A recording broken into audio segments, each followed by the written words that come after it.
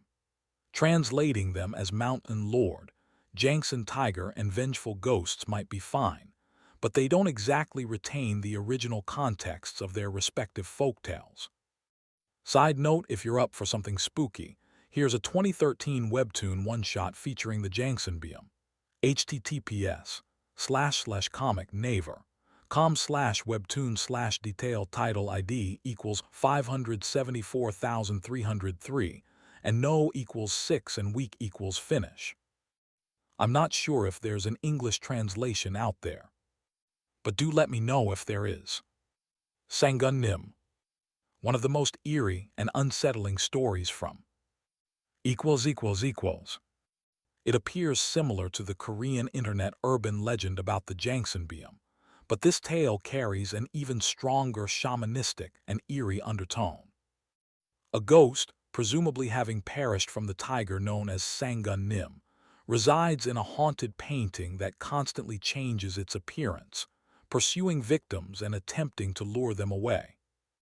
As one of the stories of that went viral in the first half of 20XX, there were countless reports of readers feeling sick or unnerved just from reading it. It was exactly as described. Even as someone who's generally fine reading about horror tales, this story left an oddly disturbing, lingering feeling in me as well, making me pause multiple times while reading. The familiarity of this tale, similar to a known urban legend, added to its unnerving closeness. I'm sure everyone has heard of it at least once. A person devoured by a tiger becomes a ghost and returns to visit their loved ones. Also known as the Changwi. This ghost must find another victim to pass on its role before its soul can move on to the afterlife. A chilling tale, indeed. It's disturbing to even think about it. However, if one thinks logically, there is a way to survive. At C-Class, it's still a grade with standard escape records. While it's certainly challenging, it's not impossible to escape this darkness. The issue is, the method is bizarre and forces the victim to make unfair choices, causing mental suffering and overwhelming pressure, as though their breath were being squeezed out. It's the kind of tale that horror lovers immerse themselves in, enjoying the shivers it evokes. Exploration Record 3. A man in his 50s downloaded a landscape painting from the internet, said to bring good fortune in one's career. He described it as an ink wash painting from the late Joseon dynasty, depicting mountains and fog with an eerie vividness, even in low resolution. After downloading it, he began having occasional dreams of wandering near the mountain in the painting, and each time he felt oddly at peace, his focus sharpening. However, after a sudden promotion at work, the dreams changed. He began to hear a voice calling to him from within the fog, enveloping the mountain. The voice whispered, "It is only right to repay the help you've received, as any true scholar should."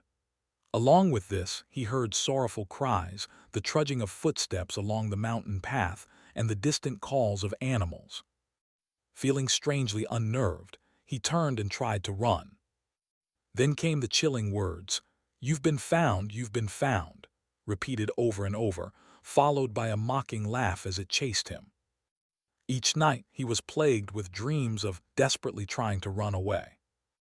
And each night, the voice calling his name drew closer as he tried to distance himself from the mountain in the painting. One night he realized, in horror, that he hadn't been running through the mountains anymore. He was now at the front door of his own house. Terrified, he woke up and immediately left home, moving to a hotel. He said it was to avoid the voice pursuing him, and to keep his family from being drawn into it. That night, however, the voice did not follow him in his dream. Instead, he saw someone, a figure with a pale, ashen face, slipping in like a snake through his open front door, snickering as it entered. That's when he understood. The voices hadn't been following him at all. They had been finding their way into his home. Result, the man's entire family, except him, went missing. 6 months later, the bodies of 3 unidentified bodies were found in a nearby dam. Afterward, he was hospitalized for PTSD and eventually took his own life. Equals equals equals. And so it goes. The worst part of this story is how it forces you to imagine the mental anguish of those caught in it. There's also something more unsettling. It's already too late. Already lured in and dragged here by the Changui. Several times that its calls were responded to. Talismans nearly depleted. This was the kind of description you'd find in the final, desperate moments at the end of a lengthy exploration record, where everyone was already on the verge of death. Meaning we're cornered at the very edge. This is driving me insane. I raked my hand through my hair. Are you in a tough spot, friend? It's more than just tough. I feel like I'm drowning in cold sweat. Oh dear, could it be because of that unwelcome guest who visited earlier? Uninvited guests are always unpleasant, especially in places where they're not wanted. That's why I'd like to offer you some advice. Would that be all right? What? I looked down at my pocket. Allow me to dim the light for you, Mr. Roe dear. That way, you can quietly leave this place without drawing anyone's attention. I remembered the incredible ability that this plushie showed at the theme park, the strange power that erased my presence, allowing me to move without getting caught by the blue mascot.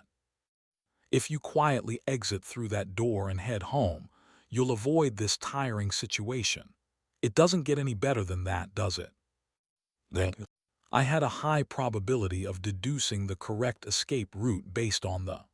So, if I could avoid being detected by the Changui, I might actually get out of this creepypasta easily.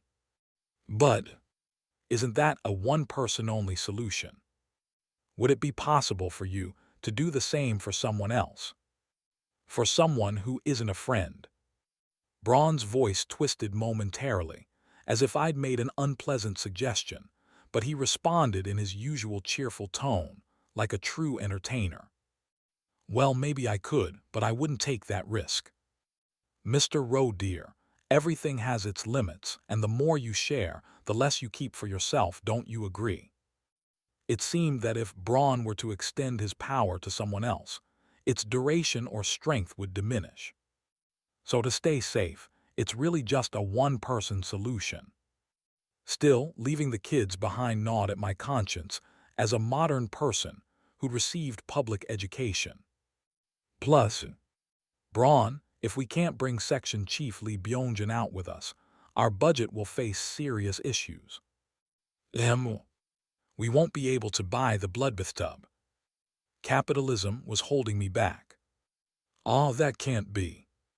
But if we dim 2 lights, any sensitive observer will notice easily. It'll ruin the scene's quality. Yeah, I'll look for another solution then. Of course, if things got urgent, I'd hit Braun with an SOS and bolt out with at least one other person.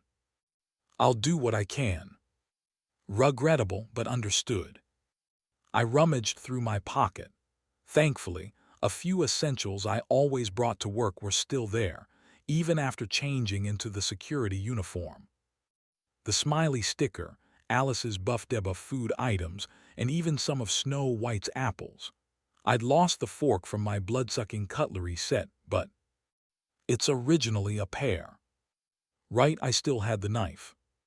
I pulled out the remaining piece of the blood-sucking cutlery from the opposite thigh pocket. And I was surprised. It grew. The knife was no longer the size of a dessert utensil. It now featured intricate craftsmanship on the handle, with a small, elegant red gemstone embedded as an accent. It had clearly leveled up. Maybe the blood that the fork absorbed have somehow transferred here. After all, they repair. Is that the security team's suppression weapon? I didn't respond, letting Section Chief Lee's misunderstanding stand. I carefully wiped the now cutter-sized knife on my clothes and slipped it into the front pocket of my jacket, where I could reach it easily. Please let me not need it. Well then, I'll begin searching the house. All right. When I moved, Section Chief Lee quickly stepped aside. I stared directly at him as he stood frozen. I'd like you to accompany me. What? No, I already looked everywhere. You've already looked, so I'm asking you to guide me. Yes, sir. Section Chief Lee hesitated, but he obeyed, glancing nervously at me as he started walking. Good. I avoided the chance of having a panic attack or fainting alone out of fear. This place, is probably the kitchen, sir. There wasn't any food, though. The old house, rusty and dust-covered with mold creeping in, was filled with nothing but talismans on every wall. It reminded me of those abandoned houses along mountain roads, halfway up a hill, neglected and no longer inhabited. You stayed here for a week. Did you not feel uncomfortable? Well, I never felt thirsty or hungry. His face turned pale. Whenever the Gigos came every night. It was strange. I felt like my energy was drained each time.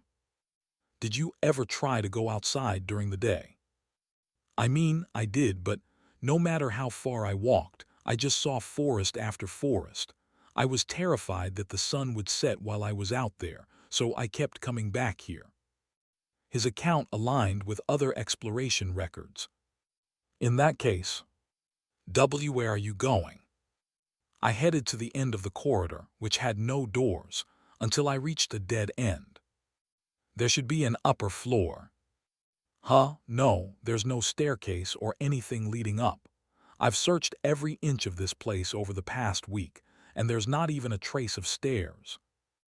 I summoned the remote hand, then placed the remaining blood-sucking knife in its grip and flung it into the air. More precisely, toward the ceiling. Gasp! There was a snap as something gave way. The knife lodged in a fine crack in the ceiling. With a loud noise, the ceiling opened up, and an old ladder clattered down noisily. Found the attic. Gee gracious, truly the security team, why your eye for space is beyond that of an ordinary person. Not at all. I just read a lot of exploration records. Abandoned houses always have attics. It's only natural that someone who knows what to look for sees differently from someone who doesn't know anything. Anyway, it definitely seemed like this led to the attic. Wow. I seriously don't want to go. It feels like entering an ominous room that opened on its own in a haunted house. But I was already acting like I was with the security team, so I had essentially committed myself to being the tank. I grabbed the ladder and climbed up, pretending to stay calm. Screech. Please follow me. Unsurprisingly, no one followed. I'll sear this security team act into my brain. I forced my legs to stay steady, barely managed to reach the attic, and quickly finished my search before coming back down in a hurry. It was as if I'd wrapped up my investigation swiftly and efficiently. Phew. That probably looked natural enough. How was it? It's just an old attic. There wasn't anything unusual. I held up my only discovery. This was lying on an old tray. It was a worn-out book bound in an ancient style. Chinese letter. Path to survival. Could it actually contain a way out? Oh, he can read classical Chinese. I carefully opened the brittle, ancient book. The entire book was in classical Chinese. Classical Chinese. The best I did was pass the level 2 exam in high school. Ho ho, this is interesting content. The Could he actually understand classical Chinese? Goodness, Mr. Roe dear. A capable host like myself must be able to communicate with all the people in the universe well, almost all. That sounded pretty unrealistic, but what mattered was this. Can you read it aloud for me? Of course. After a brief sound as if Braun were clearing his throat like a classic announcer, his voice took on a more formal, deep tone. This is your sole means of escape. Thump. You, foolish one, ensnared by the Changui and led into Sangun Nim's tomb. Darkness looms before you, and a ghost clings upon your back. I swallowed hard. Do not answer. Do not unbar the door. Purify your body and endure until the full moon rises, and go to the shrine to perform the ritual. Then you shall live to see the sun rise, however. I turned the page.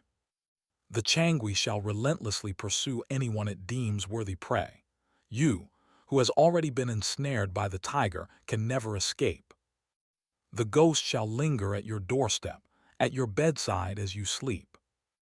So, you too must become a Changui. To escape, you must find another to take your place and offer them to the tiger. The sacrifice must have reasoning, warm blood, and a voice. Only then can the Changui be deceived. Offer the sacrifice, and follow the moonlit path to a small pit of serpents. This is your sole means of escape. There is no other way. That's the end. Fascinating, isn't it? I closed the book, my hands frozen. So that's what it was. In the exploration record, it was only described in a line or two. A sacrifice was chosen by drawing lots, and when the chosen one refused, they were tied to a post and dragged away. But looking at it directly, the eerie, unsettling weight of the words pressed down on me. Flip. Just then, something tucked into the final page of the book slipped out. It was a small paper card. When I picked it up, I saw hurried handwriting scrawled on the back. Leaving tomorrow. I flipped the card over. Go Xianhe. Department of History, Jukang University. Could this be someone who had read the book before me? In the meantime, Section Chief Li, who could read classical Chinese, seemed to be stumbling through the text on his own. And then he froze in terror. Chinese letter, Chinese letter, Chinese letter. This. Doesn't this mean one person has to be sacrificed? Right, if just one of us dies, the rest can survive. I didn't respond. Section Chief Li began rubbing his palms anxiously, his eyes darting around. But if we don't do it, we'll all die anyway, so. Wouldn't it be enough if the right person died? Someone who likely wouldn't make it out anyway, right? Is that a self-introduction? But as I glanced down, I noticed the look on Section Chief Li's face. That he meant the kids. To be honest, one of those kids, if you hadn't arrived, they'd probably all be dead anyway. We should focus on getting ourselves out of here. If just one of them dies and the rest of us get out alive, well, isn't that still a good thing? I never thought I'd hear this kind of talk in real life. Given that he's been trapped here for a week, consumed by the fear of death and panic, I could understand his desperation, but still, I can't agree to that kind of talk. I glanced at the text in classical Chinese. Sentient being. This book specifies a sentient being with intellect as the sacrifice. I tilted my head slightly. Can a child who hasn't even reached adulthood be considered a fully sentient being? I don't think so. I stared steadily at Section Chief Li. It's adults who would qualify as sacrifices, don't you think? Which means there's only one option. Section Chief Li, sweating profusely, his pupils quivering, opened his mouth to speak. W8 I spoke calmly. I mean myself. Pardon. I'm the only eligible person here, excluding the kids and you, Section Chief Lee, who have been trapped here for a week and are mentally unstable. But I don't want to die. I'll look for another way. I resumed examining the book. After a long silence, I'm sorry. Talking about sacrificing the kids. What kind of person am I to even say such a thing? Ha ha ha ha. Section Chief Lee sat down, looking utterly defeated. On the first night, it was my father. He had passed away in his hospital bed from cancer, but I hadn't been able to be there when he died because of work. Then my father, crying, called out, "Byongjana, let me see your face," asking me to open the door. I held my head and resisted, and then the ghost started hurling all sorts of insults and jeers at me, all in my father's voice. Section Chief Lee buried his face in his hands. Every single night it's someone else, a dead family member, friend, neighbor coming to visit, calling out in their voices. His beloved uncle, his aunt, his cousin who died in an accident, his college friends, and even the neighbor's child who was kidnapped and went missing. All of them, everyone I've known, anyone who's died, it's as if they're all pulled out from the depths. I can barely hold on to my sanity. If hell exists, it's right here. Come to think of it, the middle schoolers hadn't even known there was a ghost knocking on the door. And they'd been here for 2 days. Has he practically been standing guard by the door? Whether it was intentional, accidental, or due to some ghostly influence, his actions had, in a way, shielded the kid's mental state. It felt strangely poignant. I looked at Section Chief Lee for a moment before nodding. If this place is hell, then all the more reason to escape it. I'll study this book more closely and... Knock, knock, knock. Both Section Chief Lee and I turned to face the door simultaneously. Was that just... Knock, knock, knock. Excuse me. The voice had returned. A haunted house, trapped by the Changui's lure. Is anyone there?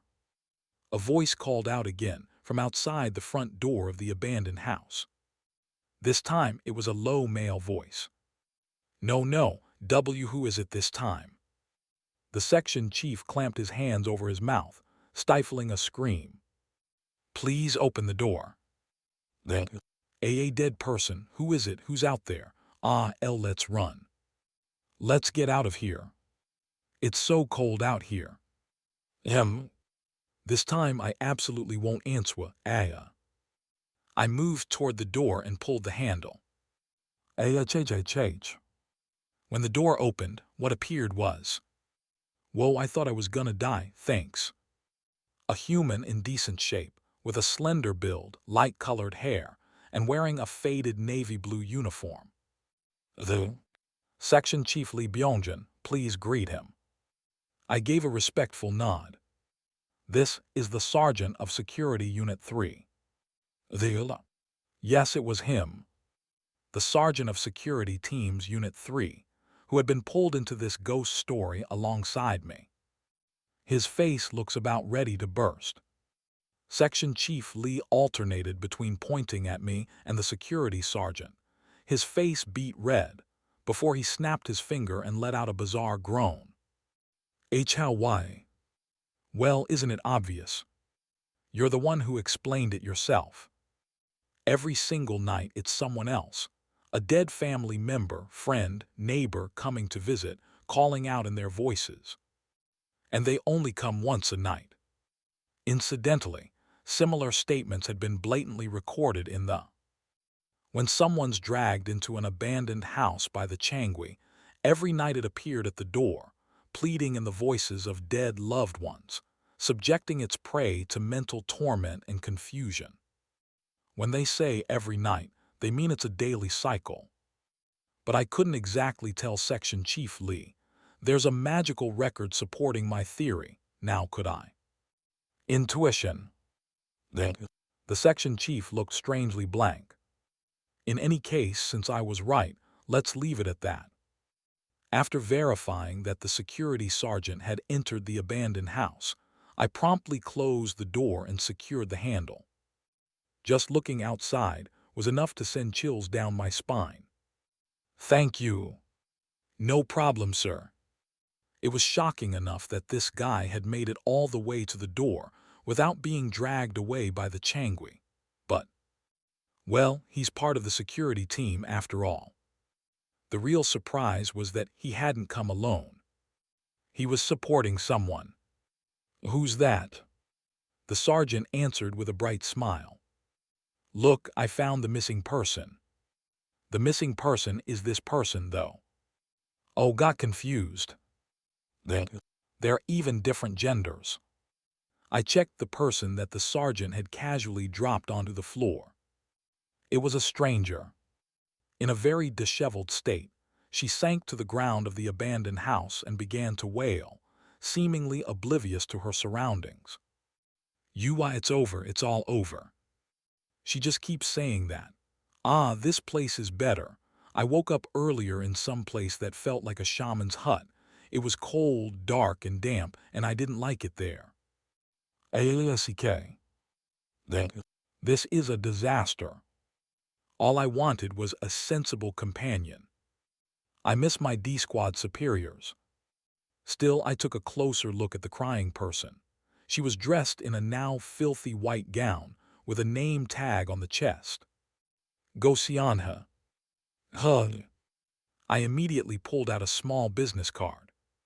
It was the one tucked in the old book labeled Path to Survival. Gosianha. Department of History, Jukang University. On the back it had the words, "Leaving tomorrow." By any chance, if you're the person on this card, did you try out the instructions from the book? MMHM. The woman nodded, sniffling. Yes, but it was all futile. Wait, what do you mean futile? Does that even make sense? Exactly what I said. With a dark expression, she pulled something out of her coat. That, if you go about 100 steps from here, as written in that book, there's a shrine. I'm pretty sure it's the shrine mentioned in the book. And this, I copied down from the woodblock there. She glanced at me with a tired expression. Looks like you read the book thoroughly, too. Do you study Korean history? This was written in a style from hundreds of years ago. No, I just happen to have a monster friend. Anyway. So if we just do exactly what's written on that wooden tablet, shouldn't it work? Why do you keep saying it's impossible and crying about it? Because it is impossible. Look, Ajasi, I'm not an idiot. I tried to follow what was written on the woodblock. It said to gather 3 plums, crush them in a cup, and sprinkle it outside. I did all of that. I did everything but.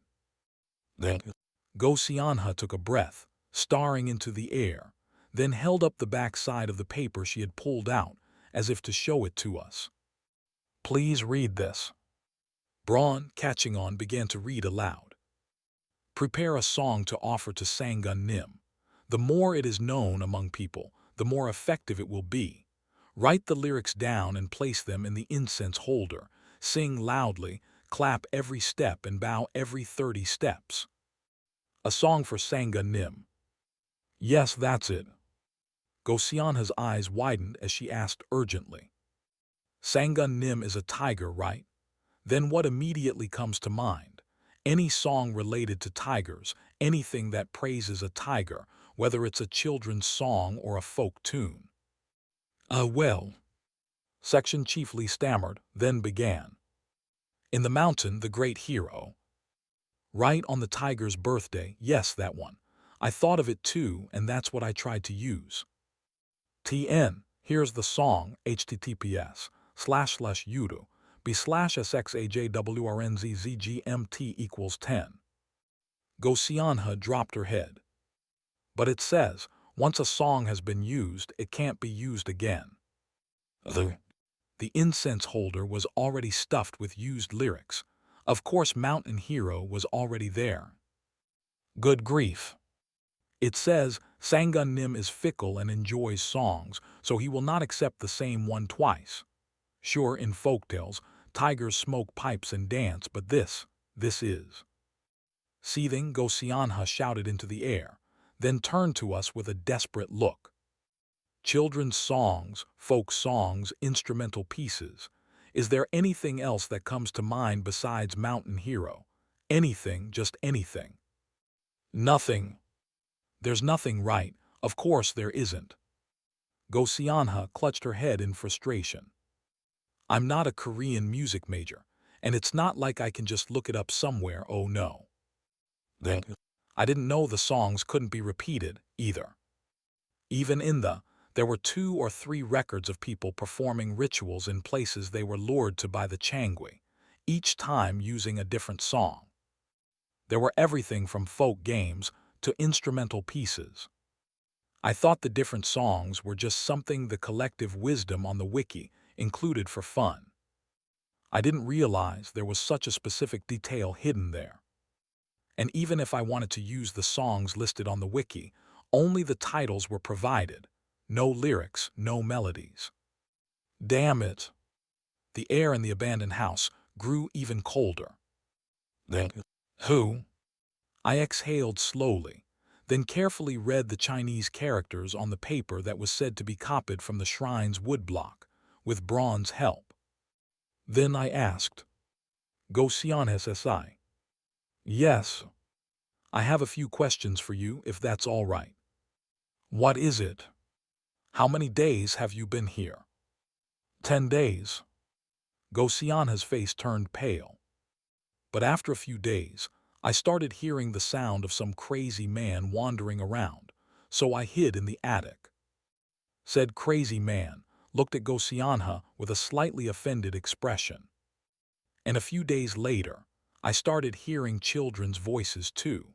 I didn't know what else to do, so when the full moon came tonight, I slipped outside while this guy was dozing off. And then you went to the shrine to try and perform the ritual. Yes. I nodded, then moved on to the next question. But something doesn't add up. Excuse me. The ritual explicitly states that a sacrifice is required. Why did you go alone? I'm not going to pretend I was sacrificing myself to save the kids or anything.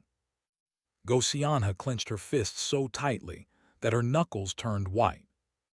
I just went to check how it was done to make a decision. But yes, while I was doing it, I realized what was going on. I read the writings of those who attempted it before. Then, tonight is the full moon. Once tonight ends, that's it. I can't hold out for another 15 days until the next full moon. I know the ghost will open the door. Yes, so the ritual needs to be performed before sunrise. Thinking of the single talisman left on the door handle, I nodded to myself. But I'm telling you, it's impossible. No. I shook my head and stood up. I think it might be possible. The ritual, I mean. An alternative came to mind, a feasible one.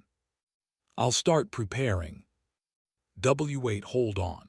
No, I mean, even if it's doable, we'd have to gather all the necessary materials from outside again, and I've already used everything I found. I looked again at the paper with the copied ritual instructions. Ingredients: 3 plums, salt, ashes from a burned peach branch, 1 bucket of well water. So all of it needs to be gathered from outside. In the middle of the night, with the Changui lurking around. And a safe way to get around on my own. Of course, there is a way. One that only I can use. Would you like me to turn off the light for you, Mr. Roe dear? Then, wow. Do I really have to go out there alone? I glanced back at the others instinctively. My terrified heart was screaming to go as a group, all together, while my brain held me back, firmly warning me not to do anything stupid. This is driving me nuts. But in the end, reason won out. Please wait here. Honestly, I'd prefer if someone came with me. If anyone's willing to volunteer, Someone is right. Surprisingly, Gosianha raised one hand. I've done it before, so I could at least guide you to where everything is located. Oh ho, don't interfere, sit down, student. But Section Chief Lee, alarmed, jumped up and quickly pulled her back. This isn't someone you should be thinking of as just another person like us. He's not your average guy. Well, that's a bit much. Just mark down the locations and give them to him, quickly. Oh. Gosianha looked a bit reluctant, but, after glancing at me, nodded with a resigned expression. She then marked on the blank spaces of the ritual paper where she'd found the materials and handed it to me. Oh, and be careful around water. The Changwi are ghosts cursed by tigers and bound to serve them, but, historically, the term also referred to water ghosts. Gosianha swallowed nervously, her face pale. If you hear water, rivers, streams, any water sounds, just avoid it. Don't even look, just keep walking. All right. I'm seriously so fucking scared, what the fuck? Anyway, with everything in place, I stepped toward the door. The security sergeant spoke up. Oh, you're going out alone? Yes. I'd rather not, but here we are. If anything happens, please look after everyone here. The security team's role isn't to protect people, but they're still better than ordinary civilians, especially when it comes to handling supernatural creatures. The security sergeant just looked at me intently. Hey. Yes. You don't really seem like a regular employee. Fascinating, all right. I'll stay put then. Don't exactly have equipment for this. Then he plopped down near the door. Anyway, it seems like we're ready to go. Let's go. I took a deep, quiet breath, then gripped the door handle and pulled. Kriyak. With a chilling creak of the hinges, the outside came into view. The darkness was thick with fog. Dead silent. Creak thud. The door closed behind me. Even though it was supposed to be a full moon, the fog was so dense it completely blocked out the moonlight. Branches swayed in the breeze, their shadows stretching and blending into the pale hints of deep darkness. I managed to take my first step. Crunch, crunch. Friend, from now on, I'll dim your light. You'll disappear into the blind spots of cameras, fade into the shadows behind the stage. With every step, a dark, shadowy heaviness seemed to press down on me.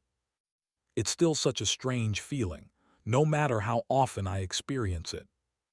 Slowly, I faded into the misty forest, dim and shadowy. Phew, feels a little lighter here. Of course, the fear was still overwhelming. My heart felt like it was going to explode.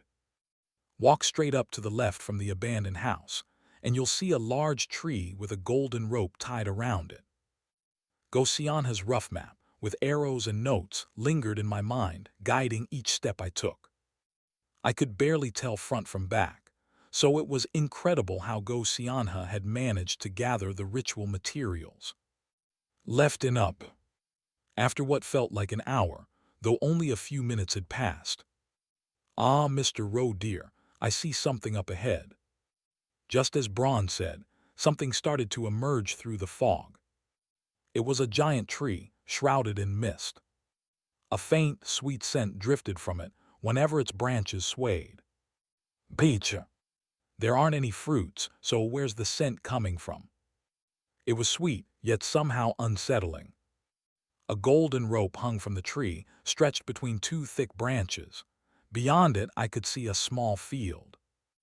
Oh, is that farmland? A small garden in the mountains, aesthetic but not quite my taste. Braun's tone was cheerful, but my mind was far from light-hearted. The book I'd read earlier had called this place Sangunnim's burial ground, hadn't it? And it's also where the materials for the ritual are located. This must be a supernatural area. I moved carefully, inching forward while gathering the materials around the area. Got the plums? Face the left with the big tree on your right, and you'll see smaller trees, plum trees. I picked up fallen fruit beneath the plum trees, and some dried branches near the enormous peach tree. Of course, I didn't dare pick fruit directly or break off any branches. Not gonna risk that. Standing alone in a forest at midnight is frightening enough, but imagine being trapped here, cursed by spirits. And to top it off, I had a mission to complete. You'd naturally become as cautious as possible. All right. Finally, I collected salt from a worn stone pagoda, where it seemed to have been scattered as a warding charm. Honestly, I nearly screamed earlier while drawing water from the well when I heard the bucket knocking against something inside. But I managed to get everything. The surroundings were still quiet. I let out the tiniest sigh of relief. Now, if I return to the peach tree and retrace my steps, I should get back to the abandoned house. As I started retracing my path, something I hadn't noticed before caught my eye. At the end of the golden rope on the peach tree, a piece of clean silk was tied. Huh. There was writing on it. You who lack the right, turn back. Wow. Yeah, definitely not touching that. Maintaining a safe 1 meter distance, I nodded cautiously. You look tense, Mr. Roe dear. It seems like you need a right to cross this line. Ahem. Given that I'm here because of a ghostly curse, there's no way I'd have. But you do have the right. What? Take a look at your wrist. I raised my hand to check the inside of my wrist, where the theme park wristband had been. Zocious. The tattoo that had been left there from the burnt-out membership band now shimmered faintly. The socius, wasn't that the word? The Latin term for companion, member, kinsman. Oh, it seems the mark has broader applications than expected. Whether the mascot's connections are wide or it has a part-time job elsewhere, who can say? So friend, will you use your membership? I stepped up to the golden rope and slowly reached out my hand. The shimmering rope parted, passing gently around my arm as if it were nothing. As expected. Carefully, I stepped forward. Into the garden, where entry was now permitted. The moment I stepped over the golden rope, my foot touched the ground. It felt like I'd entered a special field in a game or something. The fog vanished as if by magic, revealing the scenery around me. But it's huge. Under the full moon, the field in the mountain was far larger than I had expected. A massive field sprawling over the ridge. The dark, deep green swayed quietly under the bluish moonlight. Yet there was nothing peaceful or pleasant about it. It felt ominous, unsettling. A strange scent lingers here. He was right. And among those swaying green plants, I noticed clusters of small, red berries. Wait a minute. Ginseng. It was, wasn't it? Is this a field of ginseng? Wait, ginseng is typically cultivated by people, but this didn't seem to be human-grown. Wild ginseng. All of this is wild ginseng. No way. I quickly scanned the field and saw a sign posted at the edge. Chinese letter, Chinese letter. Millennium. I immediately turned around, intending to cross back over the golden rope. Mr. Roe dear. I'm outta here. 1,000-year-old wild ginseng. It's like opening a friend's pencil case to borrow a pen and finding it filled with gold bars instead. Just as I was about to cross back over the rope. Honored guest. Honored guest, please don't leave me. A faint, trembling voice called out, with the sound of soft sobbing from behind me. Slowly, I turned my head halfway. The ghost bound to the tiger is coming to take me. A terrifying tiger will tear me limb from limb and spit me out upon the earth. Please save me, please. One of the berries in the field wobbled, as if waving at me. Then, realizing I was looking, its leaves drooped dejectedly. Ah, my time has come. I will be shredded with nothing left but fragments of flesh. Then I turned fully to face the wild ginseng plant. The bundle of berries shook vigorously in response to my gaze. Better to be consumed by you than to be taken by that wicked tiger. If you take me, boil me in a large iron pot. Your illnesses will be cured, and even elderly parents will rise with newfound strength. Come to think of it, in folklore, wild ginseng was often depicted as a benevolent, mystical being, a gift given to those of good character. I knelt down in front of the trembling wild ginseng. Honored guest. I reached out my hand to the wild ginseng, but then straightened up again. Then, liar. The berries froze. Then, as if the ground were quaking, an ominous, raspy voice erupted. Ha, you saw through me, you worthless thing. Yep. This place is called Sangunnim's burial ground. Have you heard the tales that spirits do everything backward? And here I was, in a place haunted by spirits and ominously named a burial site. There's no way that wild ginseng growing in a place like this would be normal. I wouldn't be surprised if its properties were entirely reversed. I expected this. The wild ginseng started to wriggle and rise from the ground. Its half-emerged form, glowing a sickly, bluish-purple, looked like something straight out of a zombie miniature. It even began coughing up something dark and reddish like blood. I prepared myself for this, but it's still terrifying. You will be buried too. You'll be buried here and become ginseng, your limbs chopped so you can rot. Feel the agony of living death. The surrounding leaves twisted like tentacles, extending roots out of the soil, writhing and reaching toward me. Without hesitation, I immediately grabbed something from my waist. Snow White's apple. This item has the peculiar effect of inducing a sleep akin to death upon consumption. So, what was I supposed to do with this? I thought it would be hard to chew an apple in an emergency anyway. I'd ground it into juice in advance. Splat! I took out a sealed pack of juice made from the Snow White apple and splashed it generously over the field in front of me. The wild ginseng. That won't work, you fool. I shall rip your limbs asunder and... Thud. Fell into a deep sleep. Then, Snow White's apple. Its effect was as reliable as ever. Carefully, I stepped closer. The half-buried, grotesque ginseng lay motionless on the ground, completely knocked out. It was a strange sight, like a cockroach lying flat after being hit by bug spray or a cat or dog dozing peacefully, belly up. Oh, rude, but that was quite an amusing character. How about taking it as a souvenir?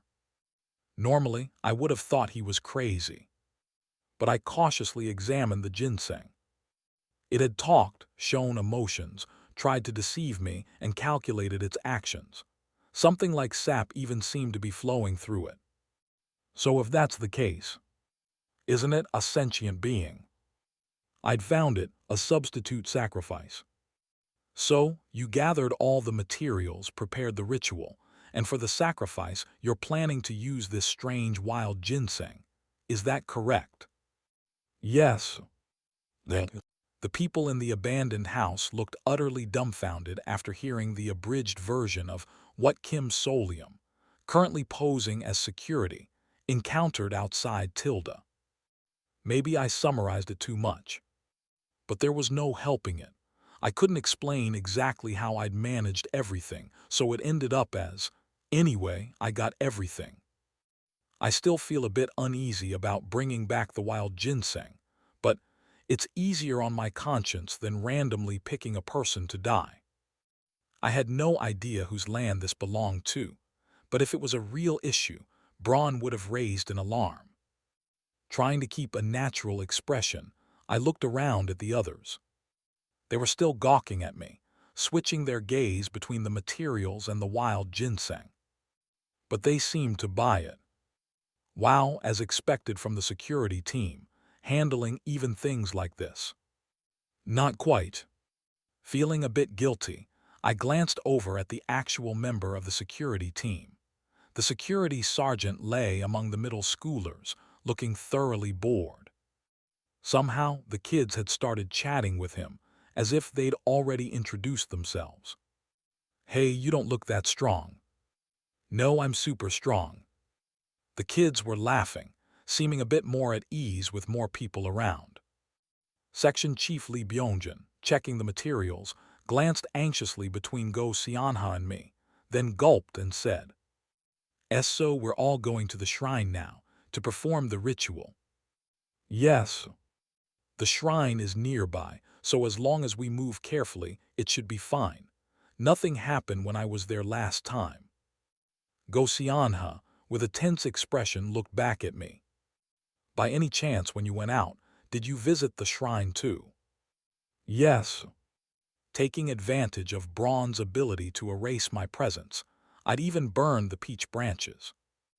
I'd nearly screamed a total of three times from nerves. "Then that makes it easier. Just walk quietly, don't make a sound, and move quickly. As long as we don't make mistakes in the fog, we'll be fine." "Understood." "All right then, let's go to the shrine together. The time has come." After taking a moment to steady our breathing and prepare ourselves, we lined up in front of the closed door. "Kids, you mustn't stop, just keep walking." "Okay." At Go Seonha's words, the kids, looking terrified, nodded. Then, reassured by the adults, they pressed their lips together tightly and fell into line. But why am I, the one standing at the very front? "Everyone, why are you naturally moving to the back? Did I simplify the story of gathering materials too much? It seems they think I'm some kind of fearless, resourceful genius. Ah, please. No one would believe me if I said I'm terrified right now, would they? Well, I guess it's still better than being at the very back." With resignation, I opened the door once more. Creak. Once again, the mountainside, shrouded in darkness and fog, appeared before us. Inhale. Blood. SHH. The kids, looking terrified, clamped their mouths shut. We began moving slowly, as quietly as possible. Crunch, crunch. With each little sound, our footsteps quickened. I could feel the oppressive tension surrounding the group, as if at any moment the Changui might call out to us from behind and begin to chase us. "Friend, there's no need to rush too much. Remember, in case of emergency, this Braun is always by your side." And thankfully, that emergency never came. Through the darkness and fog, the old tiled roof became visible. A worn-down shrine, with red and blue tiles tilted at odd angles. We had arrived. Thud. Phew. Everyone's here, right? Those who had safely entered the shrine took a moment to catch their breath.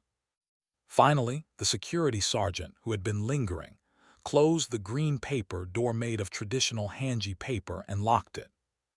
Section Chief Lee Byungjin hurriedly attempted to stick a talisman he'd picked up from the floor of the abandoned house onto the door, but Go Seonha stopped him. "That might interfere with the ritual. Let's just leave it as is. We just need to finish quickly and get out." "Why, you're right." Meanwhile, I took the opportunity to look around the shrine.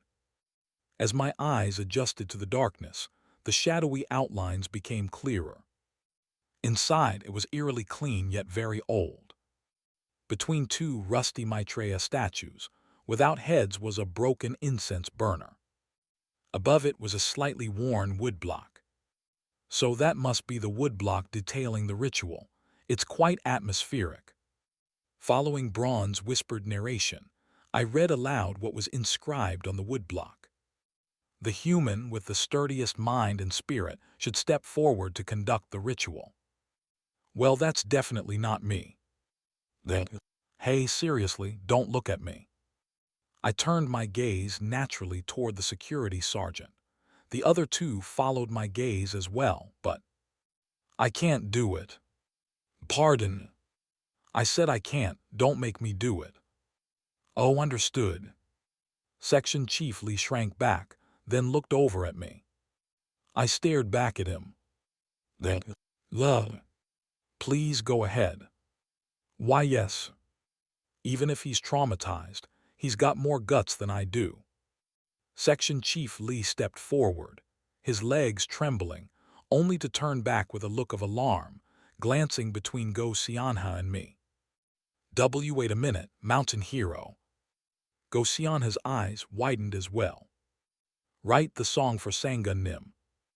Yes, that's it. Even if we have all the materials without that song, whether it's a children's song or a folk tune about tigers, we're stuck. We have it. They. One moment. I called the middle schoolers over. Then very politely I asked, "Kids, you mentioned you were on a school trip, right?" "Yes." "Did anyone keep listening to music on the bus, or know a lot about celebrities?" The kids exchanged glances before motioning toward one student without bangs. I quickly turned to that student. "What's your name?" It's Lee Nayan." "All right, Nayana, I need to ask you something." I tried my best to put on a friendly, trustworthy expression. All the adults in the room had question marks on their faces. What exactly are you doing right now?" "There's a popular idol song that mentions a tiger in the lyrics, right?"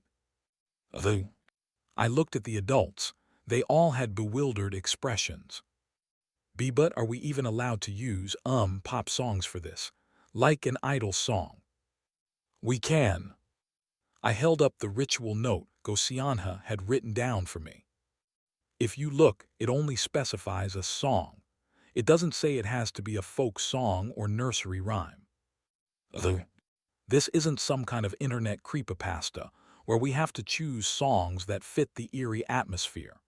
There's no reason or need to pick something that matches the tone of a ghost story. Human bias had limited the options. Oh. I turned back to the student. "So Nayana, do you remember any songs that mention Sangun Nim or Tiger? Something like that?" Nayan's face immediately brightened as she answered. "There is St. U's Peekaboo." "Perfect." "There's also a song by VTIC, 1. Do you know the full lyrics to either of them? And is it a well-known one?" "Yes, I know St. U's Peekaboo." "Okay." I turned back to the adults and made a firm declaration. "We'll use St. U's Peekaboo as our song offering for Sangun Nim. Take this idol song, O Mighty Tiger." In the quiet shrine, Section Chief Lee Byongjin stepped forward from the shadows, his trembling hands dropping ashes into the incense burner. They were ashes from the burned peach branches. First, the one performing the ritual should step forward and place the peach branch ashes into the incense burner, then inhale the fragrance. Gently close the lid of the incense burner and open it again once the scent has faded. With shaking hands, the section chief closed the lid of the old, broken incense burner with its equally worn cover. After a few seconds, he lifted the lid. Amazingly, the ashes had vanished. In their place, a single, intact incense stick was burning. A faint peach scent wafted from the small, twig-shaped incense stick. If the incense is burning, it means Sangun Nim has acknowledged your devotion. Oh, everything's proceeding as planned. Excellent. The smell was strong, so Go-Sian had covered her nose and took a step back. The section chief hurried on to the next step. The second, opened the door made of hanji paper. Slee-eyed. Through the open door, the dark forest came into view. The kids huddled behind the adults. Crush 3 plums in a brass bowl and scatter them under the floorboards. Throw the remaining bowl to the east and never look back. I handed 3 plums to Section Chief Lee. He crushed them with his fingers in the brass bowl and scattered them onto the dirt. The overpowering, sweet-sour scent rose up. Gosianha, who had been standing back, stepped forward, sniffing and looking a bit relieved. Then she motioned to Section Chief Lee. It was time for the third step. Third, prepare a song to offer to Sangun Nim. The more well-known, the more effective it will be. Section Chief Lee carefully rolled up the prepared lyrics sheet and placed it in the drawer under the incense stand. Write the lyrics down, place them under the incense stand, then sing loudly, clapping with each step and bow every 30 steps. One by one, everyone stepped out through the open door. Section Chief Lee began singing the lyrics the student, Lee Nayan, had shared with him. Peekaboo, here I come. The middle schoolers joined in, singing in chorus. A song offered to Sangun Nim. Note S. One Saint U and VTIC are idol groups featured in the author's other hit series, Debut or Die. Right arrow curving left. Sorry in advance for butchering the lyrics of the song. I've got no talent for poetry or lyric writing. Thanks for watching. Please subscribe and like the video and comment down if anything wrong in the story, and if have any suggestion to a new novel or want next part of any series, comment down. Our target is to get 1K subscriber. There will be SUPRISC for all of you. Stay tuned.